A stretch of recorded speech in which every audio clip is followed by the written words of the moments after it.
Bonjour, c'est Chine Russe, saison 4, épisode 1, Crank, l'équilibre du démon. Je voudrais reprendre les différents épisodes, c'est-à-dire les différentes saisons. La saison 1, je l'avais commencé en janvier 2022, c'était avant l'envahissement de l'Ukraine par la Russie, et d'ailleurs, dans l'un des épisodes, je disais que la Russie, quelque part, serait gagnante, et que l'Ukraine perdrait 15 à 20% de son territoire. Je crois que j'avais dit au mois de mars ou avril 2022, c'est exactement ce qui est en train de se passer, malheureusement. La saison 2, août 22, je l'avais commencé en août 22, Biden déclare l'équivalent de la guerre des étoiles de Reagan à la Chine.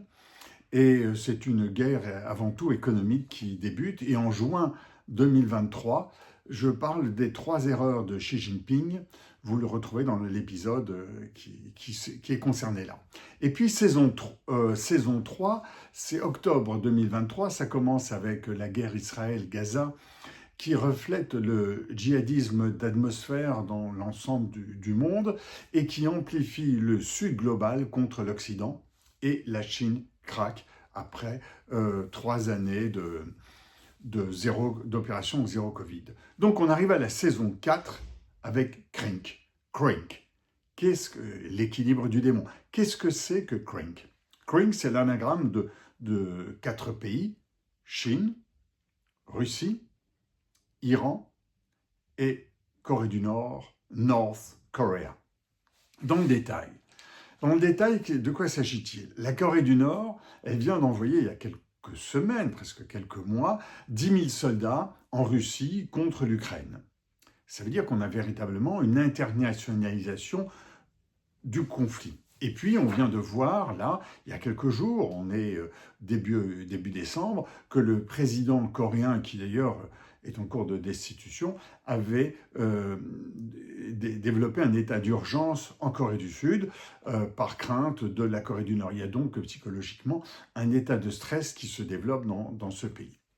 Ça, c'est en ce qui concerne la Corée du Nord. En ce qui concerne la Russie, on ajoute aux soldats nord-coréens des soldats yéménites, et on avait des soldats de différentes républiques russes qui viennent se battre contre l'Ukraine, et on a d'autres pays qui sont susceptibles, ou qui sont peut-être en train d'envoyer des soldats, ce qui dénote d'ailleurs que la Russie a un énorme problème de recrutement de soldats, et un énorme problème de motivation de ces mêmes hommes, et que à ces gens qui viennent de pays très pauvres, elle promet des sommes qui, à l'échelle de la Russie, sont faibles, mais à l'échelle de ces gens sont très élevées.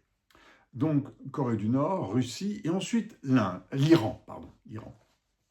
L'Iran envoie des armes en Russie, on en voit beaucoup, elle construit des usines de drones en Russie, elle est complètement impliquée dans le soutien de la Russie face à l'Ukraine. Et puis l'Iran elle-même a ses proxys qui sont affaiblis. Avec le Hamas à Gaza, on pense ces jours-ci qu'il peut y avoir un accord d'un trêve de 45 jours, 60 jours sous l'égide de l'Égypte, parce qu'ils sont à plat. On a le Hezbollah au Liban, qui a un accord qui a été signé pour une trêve de 60 jours qui va durer un petit peu plus longtemps. Et ces deux proxys sont soutenus financièrement et militairement par l'Iran, donc elle a des proxys qui s'affaiblissent. On ne parle pas des Houthis du Yémen. Et puis il y a des craquements en Syrie, c'est-à-dire que le mouvement qui s'est passé pour aller, on a appelé ça des djihadistes, des rebelles, etc., tout un mouvement, tout un ensemble de vocabulaire. En fait, ce sont des opposants au régime central de Bachar el-Assad qui sont allés prendre Alep, qui ont pris beaucoup de villes dans la région, et qui dénote là aussi que l'Iran, qui soutient avec la Russie, qui soutient la Syrie, n'a plus les moyens, d'ailleurs l'Iran et la Russie n'ont plus les moyens de soutenir la Syrie comme auparavant. Et donc on a ce mouvement qui est en place. Pendant ce temps d'ailleurs, et ce pays ne fait pas partie des Crank, mais c'est la Turquie, en profite pour aller bombarder les Kurdes, en Irak du Nord et en Syrie du Nord, et a occupé une partie de la Syrie pour faire retourner chez eux des centaines de milliers de Syriens qui ont quitté le pays pendant la guerre civile, qui d'ailleurs n'est pas terminée. Donc voilà où en est l'Iran, dans un état de faiblesse très fort, mais qui est un acteur de ces guerres qui existent actuellement dans tout le Proche et le Moyen-Orient. Et puis il y a la Chine.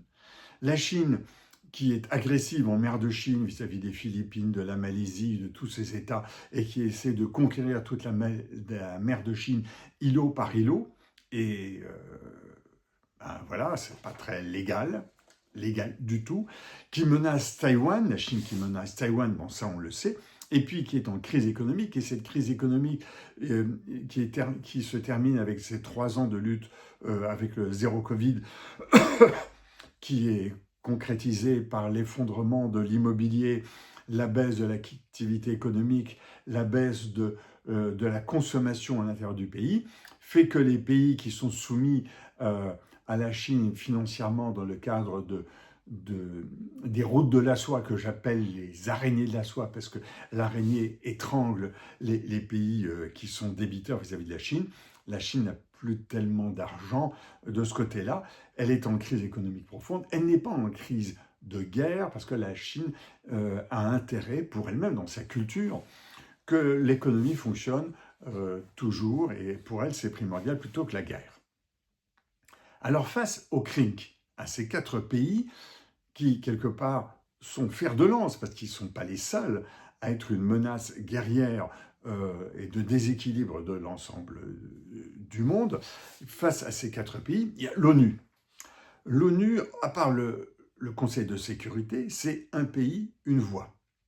Or, on a là un état d'esprit dans lequel ces pays sont plus ou moins soutenus par une très grande majorité des États qui composent l'ONU. Il suffit de voir combien de pays ont voté pour le soutien de la Russie face à l'Ukraine, et on a la panoplie des pays qui soutiennent ceci, qui est plutôt ce qu'on appelle le Sud global contre le Nord, et qui est en fait contre l'Occident.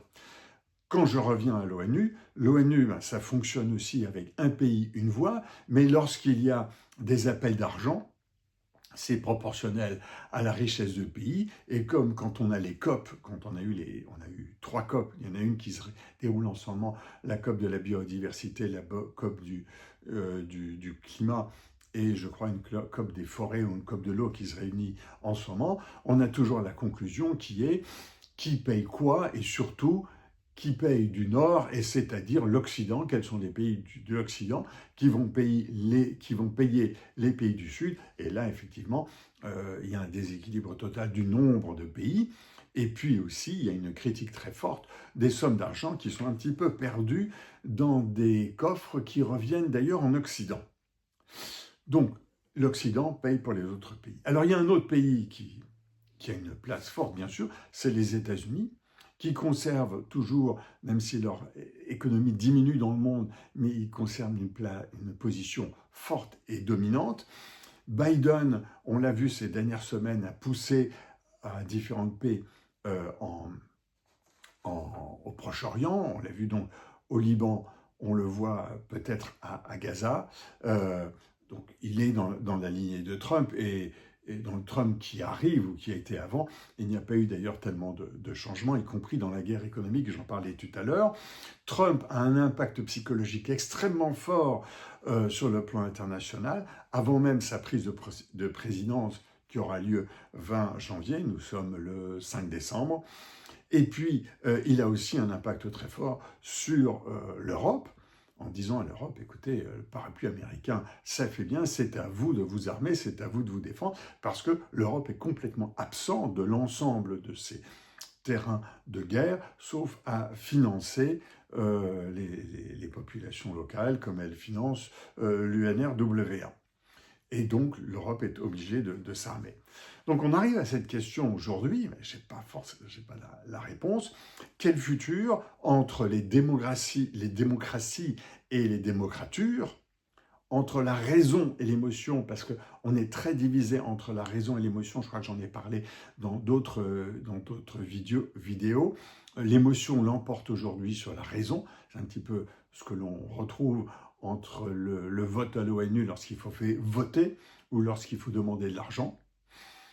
Lorsqu'il faut voter, c'est l'émotion qui compte, et lorsqu'il faut donner de l'argent, c'est la raison. Et on est aussi, quel futur, entre la modernité du XXe siècle, qui s'estompe aujourd'hui, on est presque au premier quart du XXIe siècle, et le conservatisme du XXIe siècle, parce que malgré tout, on est bien dans un siècle conservateur et beaucoup de décisions qui nous ont semblé modernes à nous autres occidentaux au cours du XXe siècle ne sont plus modernes pour les pays du XXe siècle, et y compris pour les pays occidentaux du XXIe siècle. J'y reviendrai bientôt. Bon, avec tout ça, je vous laisse réfléchir à tout ce que je viens de dire. À bientôt. Au revoir. Je repars en plongée, bien sûr.